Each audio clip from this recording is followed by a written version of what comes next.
આ વિડીયોમાં એકદમ પોચા જાળીદાર ખાતી વખતે ગળામાં ના અટવાય તેવા મસ્ત ફૂલેલા દૂધીના ઢોકળા બનાવવાની પૂરી રીત પરફેક્ટ માપ સાથે બતાવી છે, જેથી ઢોકળા હંમેશા પરફેક્ટ જ બને. વિડીયો તો તમને ગમશે જ તો લાઈક આપી રૂપલ્સ ટેસ્ટી ટિપ્સને સબસ્ક્રાઇબ જરૂર કરજો. Happy cooking, enjoy eating. સૌથી પહેલા આપણે એક દૂધી લીધી છે અને આપણે સમારેલી દૂધીનું માપ જોશું. દૂધીને આપણે ધોઈ લેવાની, છાલ કાઢી ચાખી લેવાની. કડવી ના હોય તો આપણે તેને ઝીણી ઝીણી સમારી લેવાની. આપણે જે વાટકીથી માપીને રવો લેવાના છીએ તે જ વાટકીના માપે અત્યારે આપણે દૂધી લીધી છે. દૂધીને અત્યારે મેં આવા કટકામાં સમારી છે. દૂધી સમારતી વખતે જો અંદર આવો બીનો ભાગ વધારે હોય ને ફ્રેન્ડ્સ તો તે કાઢી લેવાનો, કેમ કે તેનો સ્વાદ સારો નહીં આવે. દૂધીને આપણે મિક્સરની જારમાં લઈએ. 1 કપ જેટલો અત્યારે રવો લીધો છે. ઢોકળાને તીખાશ દેવા માટે 2 લીલા મરચાં વાપર્યા છે. તમારા ઘરે જેવી તીખાશ ખવાતી હોય તે તમે એડ કરી શકો છો. 2 ઇંચ જેટલો આદુનો ટુકડો લઈએ છીએ. 1/4 કપ જેટલી કોથમીર લઈએ છીએ, જેને દાંડી સાથે જ લીધી છે જેથી ફ્લેવર સરસ આવે. 1/4 કપ થોડું ખાટું હોય તેવું દહીં એડ કરીએ છીએ. 1 ટીસ્પૂન જેટલું મીઠું એડ કરીએ છીએ. બધા ટેસ્ટને બેલેન્સ કરવા અડધી ટીસ્પૂન જેટલી આપણે ખાંડ એડ કરીએ છીએ. આનાથી ગળપણ નહીં આવે પણ ટેસ્ટ બેલેન્સ થશે.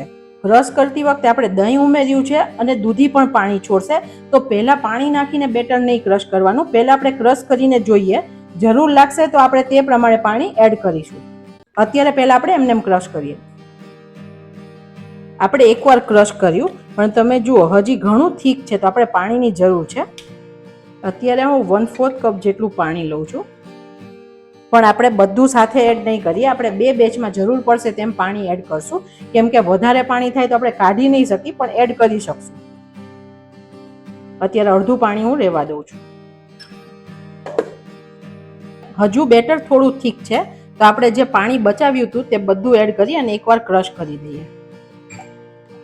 કેમ કે ફ્રેન્ડ્સ રવો છે ને તે અલગ અલગ પાણી શોષે છે. બીજી બાજુ સ્ટીમરમાં પાણી પણ ગરમ થવા મૂકીએ. 1 લીટર જેટલું પાણી છે અને આ લાઈનથી અડધું છે. વાસણમાં ક્ષારના ડાઘા ના લાગે તેની માટે લીંબુ એડ કરીએ. આ બધી નાની નાની બાબત છે પણ ફ્રેન્ડ્સ આપણા કામ માટે બહુ જરૂરી છે. રસોઈ તો થઈ જાય, પછી વાસણ કરવામાં બહુ તકલીફ પડે, તો આપણે આવું સ્માર્ટ વર્ક કરીએ જેથી મહેનત પણ ઓછી થાય. અને સાથે જે વાસણમાં આપણે ઢોકળા મૂકવાના છે તેને પણ ગ્રીસ કરી લઈએ. અને તેલ એટલું વધારે નહીં લગાડવાનું કે નીચેથી ઢોકળા ફૂલે જ નહીં. બેટરને આપણે કાઢી લઈએ. એકદમ સરસ સ્મૂથ બેટર બની ગયું છે. હજુ આપણે જોઈએ તો બેટર થોડું થીક છે. આટલું થીક હશે ને તો થોડા ઢોકળા હાર્ડ બનશે. 1 ચમચી જેટલું પાણી એડ કરીએ. અત્યારે વધારે પાણી એડ નથી કરવાનું. ફ્રેન્ડ્સ, આ ઢોકળા એટલા બધા ઇઝી અને ટેસ્ટી બને છે, અને જેને દૂધી નહીં ભાવતી હોય ને તેને ખબર પણ નહીં પડે કે આમાં દૂધી છે અને દૂધી પણ ખવાઈ જશે. તમે ડિનરમાં આ કરશો ને તો દૂધી અને રવો એટલે બંનેને લીધે તમારું પેટ પણ ભરાઈ જશે. હવે ખાતી વખતે બિલકુલ સોફ્ટ રહે ઢોકળા, તેની માટે 1 ચમચી જેટલું તેલ એડ કરીએ.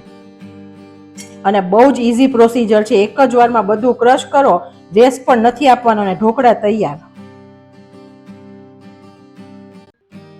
હવે આપણું બેટર પરફેક્ટ થઈ ગયું છે. ધીરે ધીરે પડી ગયું છે. બહુ વધારે જો ઢીલું બેટર હશે ને તો રવો છે તો તેને લીધે ખાતી વખતે ચીકાશ લાગશે, તો બેટર થોડું થીક રાખવું જરૂરી છે. ઢોકળા સરસ જાળીદાર બને, સરસ અંદરથી ચડેલા બને ને ફૂલે, તેની માટે આપણે ઈનો એડ કરીએ છીએ. પણ ફ્રેન્ડ્સ, બોટલમાંથી ઈનો લાવીએ છીએ ને ત્યારે કેવું થાય કે ખોલીને 1-2 વાર વાપરીએ ને ત્યારે તેનો પાવર બહુ સારો હોય છે. જ્યારે પછીથી વાપરીએ છીએ ને તો એટલો પાવરવાળો ઈનો નથી હોતો, તો ઢોકળા સરખા ફૂલતા નથી. તો બને તો એક વારમાં પાઉચ વાપરવાનું, જેથી એક વારમાં જ તે વપરાઈ જાય અને મસ્ત વસ્તુ બને. તેને એક્ટિવેટ કરવા માટે 1 ચમચી જેટલું પાણી એડ કરીએ.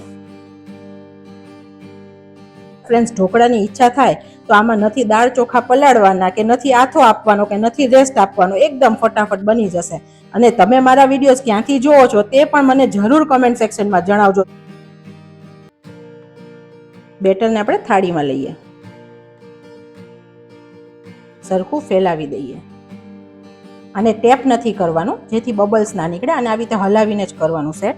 આપણે દૂધી અને કોથમીર નાખી તો સરસ ગ્રીન કલર પણ આવ્યો છે. ઉપરથી મરી પાવડર સ્પ્રિંકલ કરીએ જેથી પચવામાં સરળતા રહે. ઉપરથી દેખાવ સરસ લાગે તેની માટે થોડું લાલ મરચું સ્પ્રિંકલ કરીએ. ફ્રેન્ડ્સ, ઢોકળામાં જો લાલ મરચું ઉપર ના દેખાય ને તો ઢોકળા અધૂરા જ લાગે. આપણું પાણી પણ સરસ ગરમ થઈ ગયું છે. પાણી આવી રીતે પહેલા ગરમ હોવું જરૂરી છે.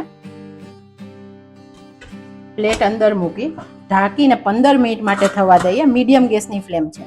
12 મિનિટ જેટલો સમય થયો છે. આપણે ખોલીને ચેક કરીએ. વાવ ફ્રેન્ડ્સ, એકદમ મસ્ત ઢોકળા ફૂલી ગયા છે. આપણે ચપ્પુથી ચેક કરીએ. ચપ્પુ અત્યારે ક્લિયર આવ્યું છે, તો ઢોકળા બનીને રેડી છે. તમે થિકનેસ જુઓ ફ્રેન્ડ્સ, કેટલા ફૂલ્યા છે ને, એકદમ સ્પોન્જી બન્યા છે. આ થોડું ઠંડુ થાય પછી આપણે કટ આપવાના, નહીં તો તૂટી જશે. તમે જુઓ કેટલા પોચા ઢોકળા છે ફ્રેન્ડ્સ.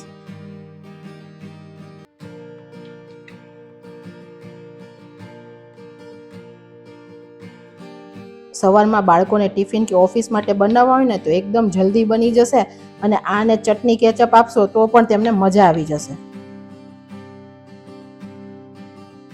હવે આપણે ઢોકળા પર એકદમ ટેસ્ટી વઘાર કરીએ. ગેસની ફ્લેમ એકદમ સ્લો રાખીએ. 2 ચમચી તેલ એડ કરીએ. અડધી ચમચી જેટલી રાઈ એડ કરીએ. રાઈ સરખી ફૂટે પછી આપણે 1 ચમચી જેટલા તલ એડ કરીએ. 2-3 લીલા મરચાના મોટા ટુકડા અને 8-10 લીમડાના પાન એડ કરીએ.